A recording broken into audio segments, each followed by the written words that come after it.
Hola, ¿qué más? ¿Cómo están? ¿Quién les habla? Carlos Feijóo, nuestro compañero. Fernando Cámara. Y esto es Pasa la Bola Podcast. Hoy les vamos a traer una edición especial sobre mercado de fichajes, contratos y la nueva situación del mundo del fútbol. ¿Cómo estás, Fer? ¿Todo bien? Aquí viendo un poco como la economía del fútbol ya está loca hace mucho tiempo y sigue estando vamos a decir, fuera de cordura. Va un cambio de tendencia respecto de lo que vienen siendo los contratos de los jugadores. Vamos a traer algunos análisis sobre situaciones de mercado que han ido mutando. Lo normal era que un club le fichaba a otro club, un jugador, por ejemplo, por 60 millones de euros, Pagaba el traspaso, pagaba las fichas. o la cláusula de rescisión y se llevaba al jugador. Un ejemplo de esto puede ser Luis Figo, por ejemplo, que el Real Madrid se lo compra al Barcelona, paga la cláusula de rescisión, el equipo no tiene nada que decir, pactan con el jugador y le aumentan el salario. Ahí se marcó un antes y un después, que mismo en Netflix, creo que está ese documental, Figo cuenta cómo fue la historia. El que era su representante, él estaba negociando su renovación con el Barcelona. El que era su representante, Paulo Futre, entra en contacto con él porque el Florentino Pérez, que era un desconocido dentro del mundo del fútbol, quería lanzarse a la presidencia del Real Madrid. Y él y su grupo, o su grupo de asesores, leen que para poder ganar las elecciones presidenciales del Real Madrid, con un Lorenzo Sanz que venía bien, necesitaba dar un golpe de efecto. En ese momento Figo era uno de los mejores jugadores del mundo. Y era uno de los capitanes del Barcelona, el segundo capitán, porque el primer capitán del Barcelona era Guardiola. Y Guardiola estaba lesionado. Y toda esa temporada, el capitán fue Figo. Que jugaba Figo por una banda, Kluivert de 9 y jugaba Rivaldo por la izquierda. Llega el Real Madrid, llega Figo y le dice, el Madrid me está ofreciendo esto si Florentino Pérez gana las elecciones. El presidente de Barcelona era José Luis Núñez. Núñez dijo, dale, no hay problema. Y él firma el precontrato con Florentino Pérez. Ahí se marcó prácticamente un antes y después porque poca gente, no recuerdo, hay que buscarlo antes, que alguien haya pagado una cláusula de rescisión de ese tamaño. Porque fueron 50 millones de euros. En ese momento, de por sí, al año siguiente, se rompe ese récord, que lo rompe el mismo Real Madrid cuando contrata se por 75. Y Figo fue el segundo o tercer traspaso más caro de la historia por años. Porque en ese momento no había entrado ni el mundo árabe, ni los fondos chinos, ni los fondos estadounidenses. Que ese es otro tema. En ese momento, si mal tú te dejas acordar de eso, Florentino Pérez obtiene fondos, si no me equivoco fue vía préstamos bancarios. Sí, así es. A su nombre, porque ya Florentino Pérez es uno de los mayores constructores de España. Y después termina vendiendo unos terrenos del Real Madrid, que con eso construye Valdebebas, unos terrenos que no tenían tanto uso. Y bueno, en ese momento ya prácticamente fue como que empieza a cambiar un poco la economía del fútbol, porque empieza el Real Madrid a realazos, y tenía el poder para hacerlo, de empezar vamos a crear un término, a desromantizar el fútbol, a que el fútbol dejara de ser tan romántico, Y a que fuese más una industria. a que se terminara de convertir en una industria como ya lo era Major League Baseball, como ya lo era la NFL y como ya lo era la NBA 15 o 20 años antes de eso. Y bueno, pasa por Figo, 61 millones de euros, pasa por Zidane, 75 millones de euros, pasa por David Beckham, 35 millones de euros, que son situaciones similares. Hay una presión para salir, hay una cláusula, no sé qué. Ronaldo Nazario, antes de Beckham. De Nilsson al Betis fueron 25 millones de euros en esos años. Todas estas situaciones marcan una pauta de cómo va a empezar a ser en el inicio de los 2000 el mercado de fichajes del fútbol europeo. Así se dan varios fichajes, llegamos a 2009, Cristiano Ronaldo 96 millones de euros, Kaká 65 millones de euros. Costó 30, si no me costó casi 30 al Barcelona. Sí, con aquella frase de Valdano de dónde lo vamos a poner, porque es ofrecido el Real Madrid antes por otro Paris Saint-Germain, que no es el Paris Saint-Germain que nosotros conocemos ahora. Toda esta situación nos da un contexto de mercado de fichajes que nos enseña el camino y nos dice, esto es como funciona hasta que irrumpe Manchester City en 2008, con el grupo de Abu Dhabi, de Emiratos Árabes, que compra el club. En aquel año 2008, el Manchester City todavía pierde 8-1 con el Middlesbrough, que ahora está en la Second Division, si no me equivoco. Un Manchester City que ficha a Robinho, un Robinho que dice que prefiere ser buhonero antes que jugar en el Real Madrid porque se molesta al saber que es ficha de cambio por Cristiano Ronaldo, que el Madrid habría ofrecido todavía con Ramón Calderón 40 millones de euros más Robinho por Cristiano Ronaldo. Robinho se ofende, no sé qué, y dice que se va. Robinho, sin saber mucho de esta industria, piensa que va a Manchester United. En realidad va a Manchester City. Y Manchester City es un equipo en construcción. Él no sabía que iba para Manchester City, eso lo confiesa él luego. Y este equipo se empieza a construir, el primer fichaje es este. Ahí cambia el mercado porque ellos empiezan a hacer fichajes importantes. Por ejemplo, Atlético de Madrid no quiere venderle a Kun Agüero al Real Madrid y Manchester City se lo lleva por 45 millones de euros, por ejemplo.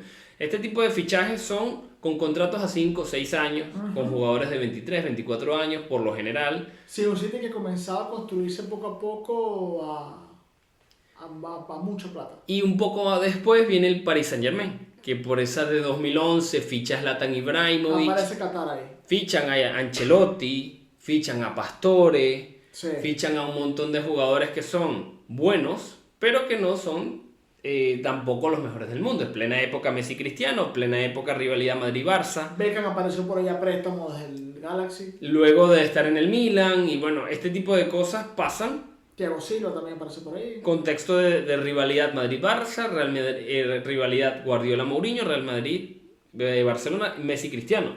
Entonces, todo esto ocurre siendo Cristiano un fichaje de 96 millones de euros, Messi siendo cantera del Barça, pero con un precio muy elevado en el mercado, y luego el fichaje de Gareth Bale por 91 millones de euros según el Real Madrid, 101 millones según Tottenham. Ese es el contexto, así funciona. Sin contar lo que ya se gastaba en Inglaterra, se gastaba en Italia, Exacto. gastaba el Bayern en Alemania. Exacto. Y bueno, el poder de atracción que tenían Real Madrid y Barcelona, y hasta el propio Atlético de Madrid, ¿no? Teniendo en cuenta cómo funciona el mundo del fútbol, en este sentido de los fichajes, hay un cambio. Y yo quiero dar un nombre para puntualizar este cambio, y es Kylian Mbappé. ¿Qué ocurre con los jugadores? Los jugadores quieren un contrato largo para garantizarse dinero. Estabilidad. Pero también poder decir, me lesioné y voy a seguir ganando dinero, lo que pasó con Eden Hazard en el caso Real Madrid. Contrato que les permita decir, me garantizo tantos millones a tanto plazo. O Bale. Bueno, Gareth Bale también tuvo lesiones, pero no se compara con lo de Hazard. Sí. Bale le da mucho rendimiento al Real Madrid. Y bueno, toda esta situación lleva al año 2020. Yo contaría toda la época en Mbappé, porque empieza en 2017 con el Mónaco, va al París, prestado el primer año, y el siguiente año es opción de compra obligatoria por 180 millones de euros. Pero lo hacen especialmente por el tema del fair play financiero, porque venían de gastar la cantidad de dinero que gastaron por Neymar. Que antes de Mbappé yo diría que otro punto de inflexión, otro hito de Figo a Neymar es donde se da, porque el Barcelona tiene una cláusula de rescisión por Neymar de 222 millones de euros. Que es lo que en realidad, bueno, más parecido a eso fue lo que gastó por Neymar desde el Santos que lo que dijeron que gastó, que fueron 57 millones, que al final se sabe que esa cifra no fue real, hubo mucho chanchullo detrás y cosas que se supieron después, sobre todo mediante Sandro Rosell con este tema de Nike y Brasil. Y no se te olvide que para ellos sustituir a Neymar ficharon a Coutinho como por 100 y pico millones, a Dembélé por 100 y pico millones y a Griezmann por 100 y pico millones. Sí. Haciendo paréntesis, lo irónico de la vida que ninguno jugaba la demarcación de Neymar. Un Griezmann que vuelve al Atlético de Madrid después. Pero bueno, dentro de todo este contexto ocurre lo de Neymar. Paris Saint-Germain, con el jeque árabe de Qatar, que tiene ese dinero para dárselo al Barcelona, 222 millones, y que Neymar se vaya, porque claro, Neymar ve en la remontada contra el propio París haciendo un hat-trick que el protagonista es Messi, Sí. que en realidad él no va a ser el líder del Barcelona nunca, él quiere liderar un proyecto, él se va para el Paris Saint-Germain, pero no se lo toma en serio, es un tema deportivo, Nivel de exigencia, creo. pero cobra una cantidad de dinero exorbitante para el mundo del fútbol, que en su momento es el mejor pagado del mundo, con 36 Sí. millones de euros anuales netos, que vienen a ser 72 brutos, ¿no? Sí. Luego, esta situación hace que también venga Kylian Mbappé en una situación similar, llega por 180 millones, un año prestado, al siguiente 180 millones, y allí empieza esa carrera en el Paris Saint-Germain de Kylian Sí. Mbappé. Gana el Mundial, se revaloriza mucho, está Edison Cavani en el equipo, la disputa con Neymar, no sé qué, y Mbappé empieza a crecer, y empieza a superar a Neymar en rendimiento, Sí. Cavani se va, después llega Di María, poco tiempo después llega Messi, que eso fue otro boom porque Messi llega libre, Sí. básicamente no tiene que pagar traspaso, pero le pagan 40 millones anuales.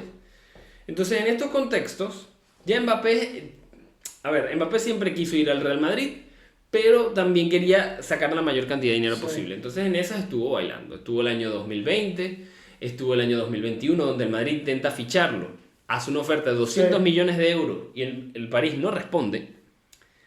Y ya después, en 2022, es donde el mercado quiebra. Y empezamos por Kylian Mbappé porque ya luego vamos a mencionar una serie de jugadores que están siguiendo estos pasos. Sí.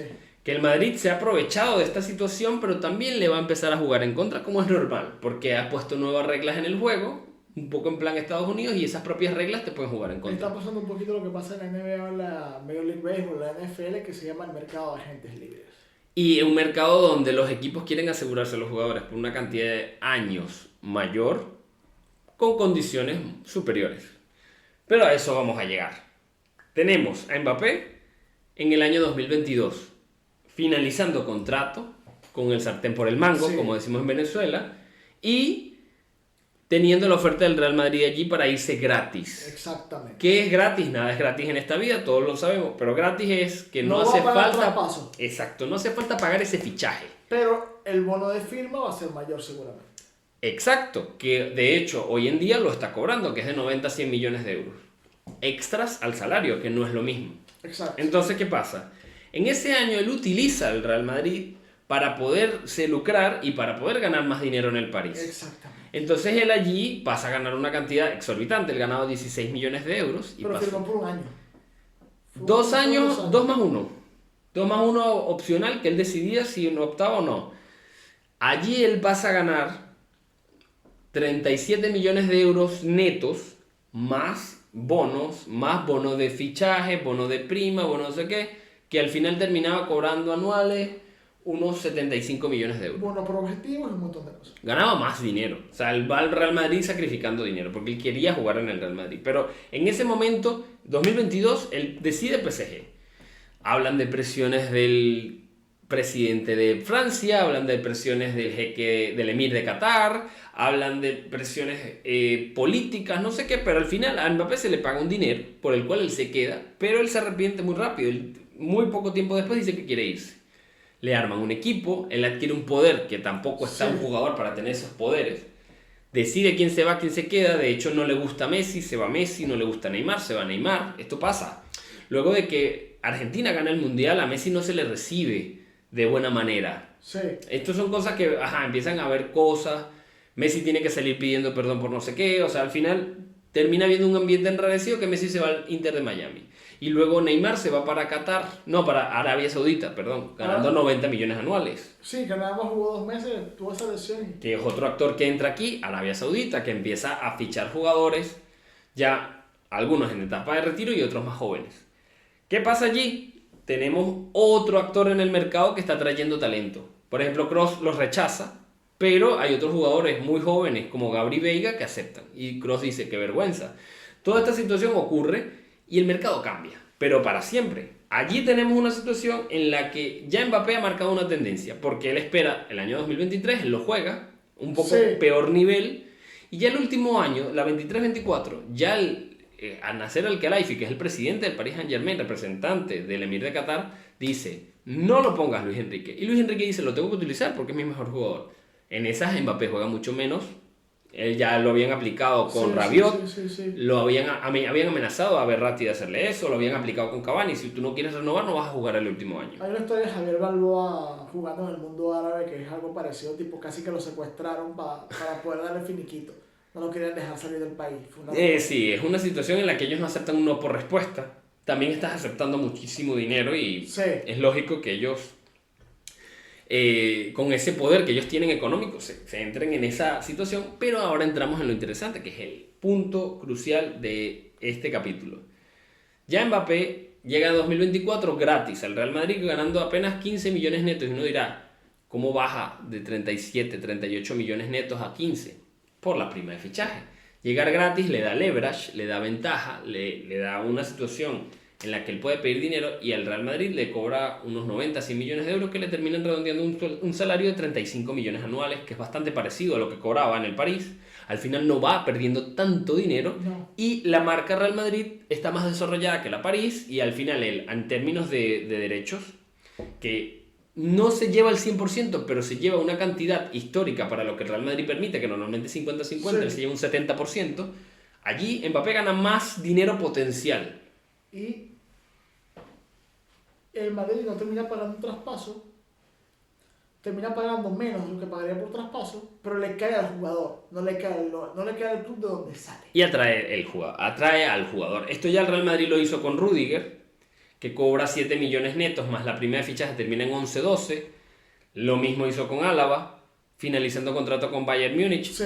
Termina cobrando 11-12, aunque cobre 7 en realidad de salario, que es lo que contabiliza a nivel de masa salarial, porque en términos de prima de fichaje eso se contabiliza de manera distinta y no te afecta el fair play financiero, que es algo con lo que el Barcelona no ha sabido jugar. Entonces, ¿qué pasa? Estos jugadores están ganando más dinero que, por ejemplo, Militao, que es más Exacto. joven, que tiene mayor proyección, que tal vez tiene mejor rendimiento, pero que no ha tenido esta situación contractual favorable, porque a Militao le duplican el salario cuando lo renuevan hasta 2028 y sigue ganando menos. Sí. Porque gana 6 millones netos, algo así, y no gana esa cantidad, aunque tenga un rendimiento similar o superior. Bueno, ahora mismo está lesionado, pero ha rendido. Entonces, ¿qué ocurre? Ahora viene una situación en la que muchos otros jugadores aplican esta fórmula Mbappé que podemos llamar Trent Alexander-Arnold, Davis. Quiero ver qué pasa con Lamine Yamal. Que Davis terminó renovando contrato, pero... Y luego vamos a hablar de Cole Palmer, que gana un salario que parece poco acorde a su rendimiento, pero Rafael Guerrero lo aplicó del Borussia al Bayern también. pero que también está Erling Haaland acá, con ese contrato de 9 años. Entonces, ¿qué ocurre acá? Vinicius Junior tiene un contrato hasta 2027 de 10 millones netos, que ahora son 15 por el tema Balón de Oro, y el Madrid lo quiere renovar, ya. Vinicius rechazó la primera oferta, ya Vinicius cobra 15, el Madrid le habrá ofrecido 20, pero él querrá 25. Aquí Trent Alexander-Arnold, por ejemplo, finaliza contrato con el Liverpool y va a ir libre al Real Madrid. Él quería ganar 10 millones netos, en el Liverpool gana 5. Liverpool le habrá ofrecido una renovación buena, pero no le habrá querido pagar prima de fichaje. Real Madrid le tiene que pagar prima de fichaje y va a ir ganando mejor. Davis utiliza al Real Madrid para renovar. Y terminó renovando. Y va a terminar cobrando 7 millones de euros. Cosa que él antes no cobraba. Para ser laterales estos son super salarios porque no suelen ganar tanto. Entonces, ¿qué ocurre? El mercado ha cambiado. Ya la situación no es la misma y ya podemos ver que los jugadores van a empezar a emplearse de una manera diferente. Vinicius puede aguantar en su contrato hasta 2027, que es que termina, le quedan año y medio, por decirlo así, y no renovar con el Madrid para que el Madrid aumente su prestación con la oferta de Arabia, que Arabia le ofrece 1.000 millones por 5 años, que son 200 millones anuales. Pero es irse a Arabia, con todo lo que eso implica. Aparece un actor como el fútbol árabe, la Liga Saudí. Y cuando tú ves los montos que pagan, porque allá no hay ningún tipo de regulaciones. Allá no hay ningún tipo, no está la UEFA, no está la Unión Europea. ¿Qué pasa? Llegan estos equipos saudíes a ofrecer una cantidad de dinero, sí, lo que ganó Cristiano Ronaldo en un año, allá equivale casi a 4 años de salario lo que ganaba con el Real Madrid, no más, porque Pues le pagaron 250 millones de euros por año. Le pagaron 400 millones de euros en 2 años. En 2 años. Él no ganó eso en el Real Madrid. Él no ganó eso en el Real Madrid. Como sucedió con Octavio, como sucedió con Rubén Neves, como sucedió con Neymar, con mucha gente. André Carrillo ha ganado fortunas de dinero allá, en el fútbol árabe, jugando durante años y se fue súper joven para allá, después de haber jugado en el Sporting y el Benfica. Cuando aparecen estas ofertas tan estruendosas, especialmente de países como, porque ya la MLS tiene cierta cordura, al principio no tanto, ya creo que tienen una mejor liga, tienen un mejor producto, tienen un fútbol más desarrollado, ya exportan jugadores a Europa. Anthony Davis es uno de ellos. Yangel Herrera fue otro, que Yangel Herrera pertenecía al grupo City, pero al mismo tiempo logra salir mucho más barato lo que salió un Davis. Jugó New York City, sí. El mismo Christian Cáceres salió de la MLS, estando en el grupo Red Bull, se fue al Toulouse de Francia, no fue que saltó al Salzburgo, por ejemplo, o al Leipzig. Mucho más barato, obviamente.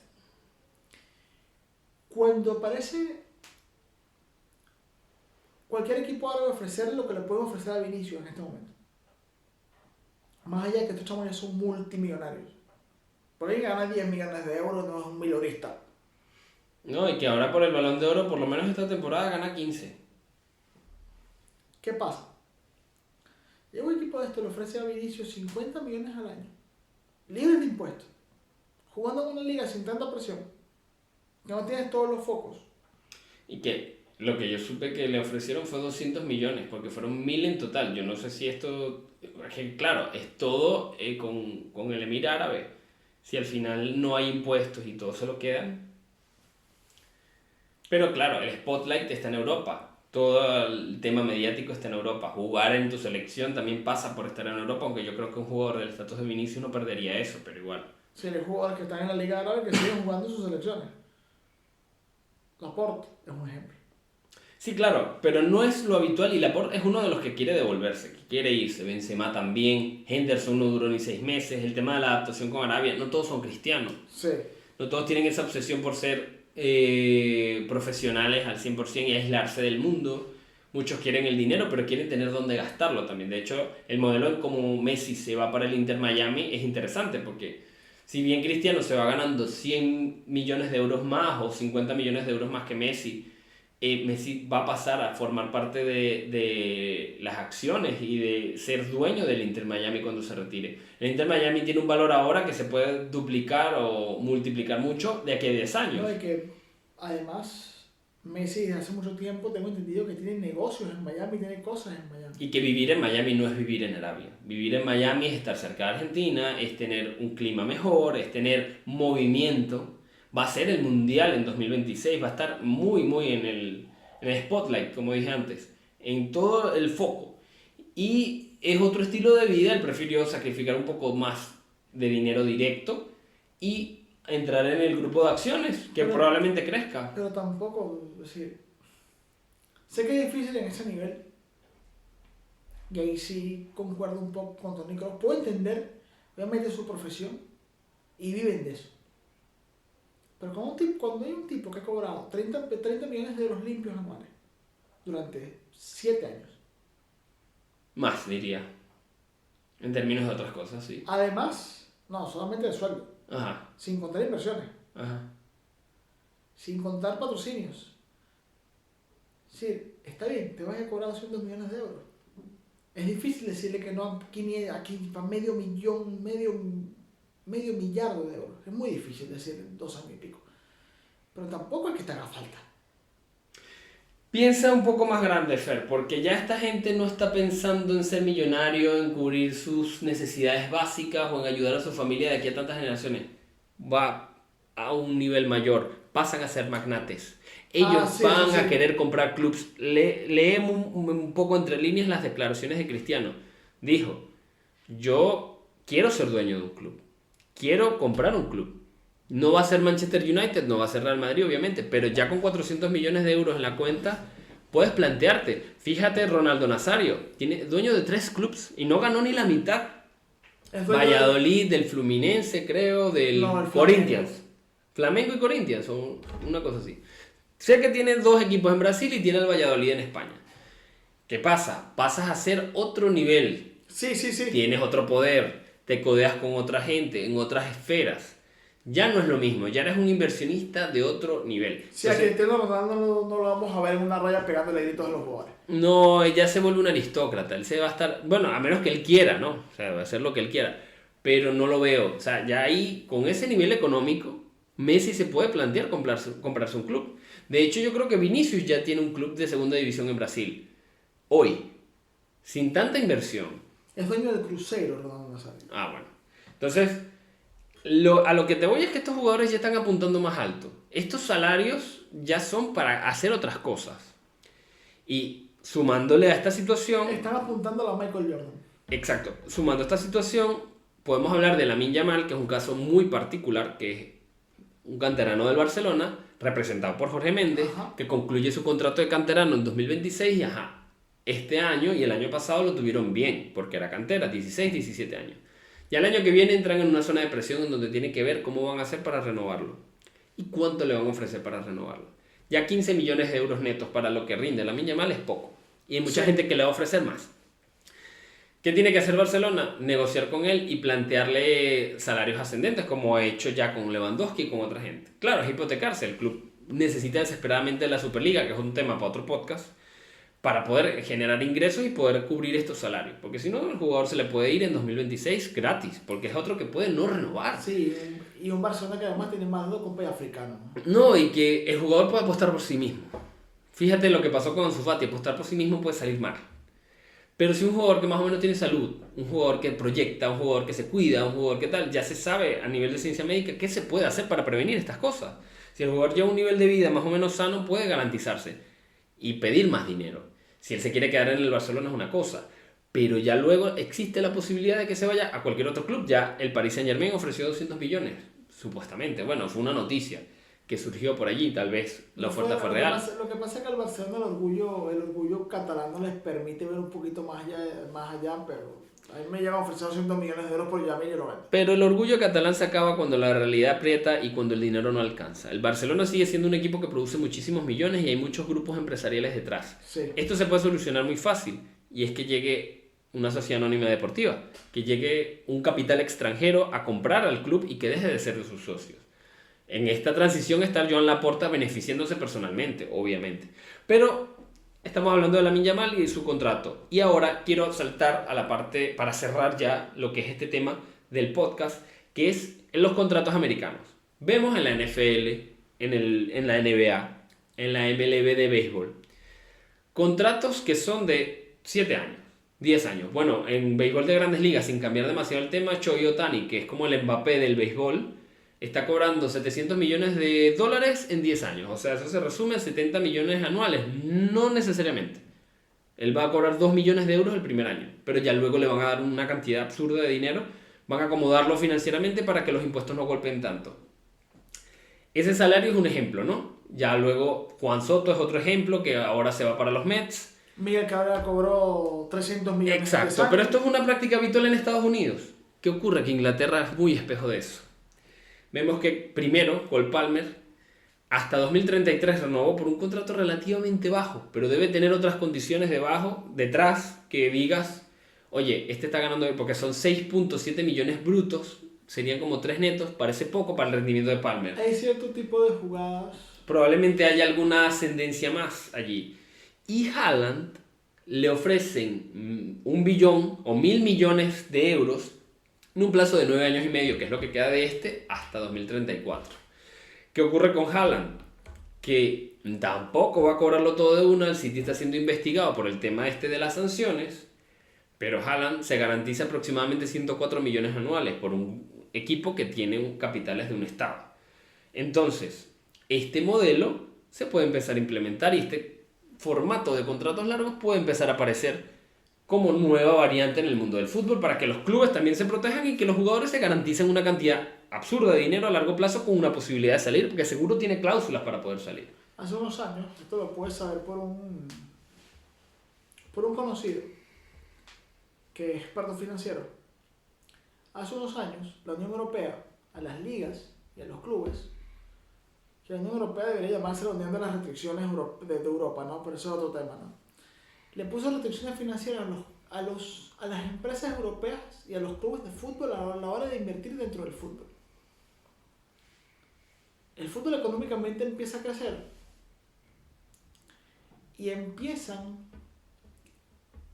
a aparecer los fondos chinos, los fondos árabes, los fondos estadounidenses, quienes juegan un papel importante en la búsqueda de esos fondos para financiar el fútbol en Europa. Es un señor que se llama Jorge Méndez, y además de otros actores, otros representantes y agentes. Pero Jorge Méndez fue uno de los fundamentales. Por eso Jorge Méndez es uno de los socios del Wolves, por ejemplo.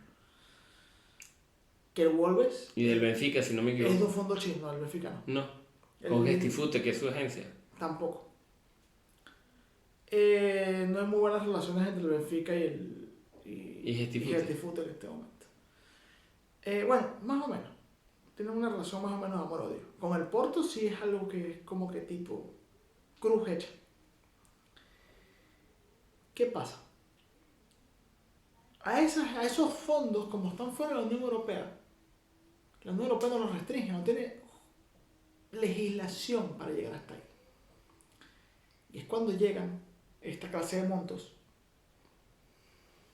que de alguna u otra manera esa burbuja pienso que va a explotar en algún momento. Porque va a llegar un instante, pienso yo, que va a ser imposible cubrir esa cantidad de dinero. Contratos como el de Cole Palmer, cuando tú ves el sueldo que buscas en internet de páginas especializadas y te das cuenta que el tipo cobra 6.700.000 de libras brutos, estamos hablando que cobrará más o menos la mitad de eso en sueldo neto. Esto es una opinión personal, no es un hecho, pero tiene que haber alguna jugada por fuera, debe cobrarle algún paraíso fiscal porque un jugador como Cole Palmer, con un contrato tan largo, cuando ves lo que cobran otros jugadores de esos niveles, que él haya aceptado un contrato por ese monto, cuando hay tipos de ese nivel que cobran 3-4 veces más que él, algo tiene que, como dices tú, algo no están contando. Entonces, el fútbol va a empezar a cambiar, la economía del fútbol va a empezar a cambiar con el tema de la agencia libre. Jugadores que van a preferir terminar su contrato para recibir más dinero y para garantizar un contrato más largo. Y hasta los mismos clubes van a llegar un momento que van a decir, estoy gastando menos. Porque no estoy pagando 200 millones de euros por un jugador. El City cometió varias locuras y terminó contratando 3-4 jugadores por casi 180 millones de euros, con toda investigación. Pero el City es un caso aparte. El City tiene mucho dinero para gastar. Y bueno, en su momento también lo tuvo el Chelsea con Roman Abramovich, ahora con este fondo gringo que también... Sí, con Todd Boehly y están haciendo eso. Con Boehly también tiene muchísimo dinero y son inversores que le ponen mucho, porque saben que este producto se va a revalorizar. Sí, tal cual. El producto me refiero a los clubes, ¿no? Entonces, este tipo de cosas han cambiado el mercado. Vamos a ver cómo se desarrolla, sobre todo la renovación de Vinicius Junior. Ahora viene probablemente ya firmado el precontrato con Real Madrid, Alexander Arnold. Davis renueva con el Bayern. Lamine Yamal está en veremos si renueva con el Barça o si sale. Cole Palmer y Haaland a priori se quedan en el Chelsea, pero estos contratos seguro tienen cláusulas de salida. Sí. Porque el jugador no se va a comprometer a amarrarse por un salario que tal vez pueda mejorar. Y bueno, vamos a ver cómo se desarrolla. Es actualmente cómo el mercado de fichajes ha cambiado. Creo que hemos dejado una buena explicación. Sí. Muchísimas gracias por su apoyo. No olviden dar like, suscribirse si es que no lo están y pasa la bola.